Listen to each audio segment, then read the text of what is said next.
আসসালামু আলাইকুম এভরিওয়ান। আজকে একটা রেসিপি শেয়ার করব। তার জন্য পরিমাণ মতো তেল দিয়ে দিব। তেলে হলুদ আর লবণ দিয়ে মাখানো চিংড়ি দিয়ে দিলাম। চিংড়িগুলো ভালোভাবে নেড়ে ছেড়ে নিব।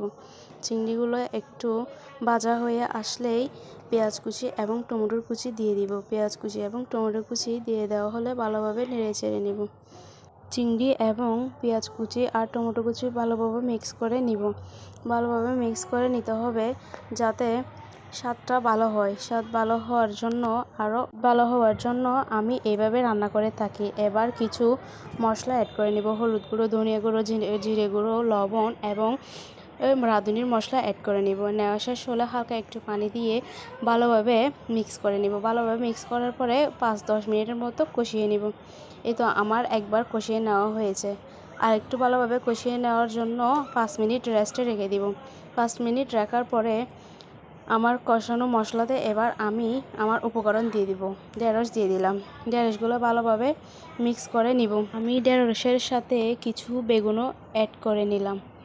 ভালোভাবে এবার কিছুক্ষণ নেড়ে চেড়ে নিব। নেড়ে চেড়ে নেওয়া শেষ হলে আমি এবার কিছু পানি অ্যাড করে নিব। পানিগুলো দিয়ে কিছুক্ষণ কষিয়ে নিব।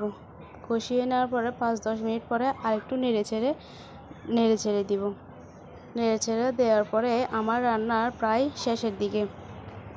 পানির পরিমাণ আরেকটু বাড়িয়ে দিয়ে আর 5-10 মিনিটের মতো কষিয়ে নিব। কষিয়ে নেওয়া হলে আমি যতটুকু পানি দিব অতটুকু পানি দিয়ে একেবারে রান্না শেষ করে নিব।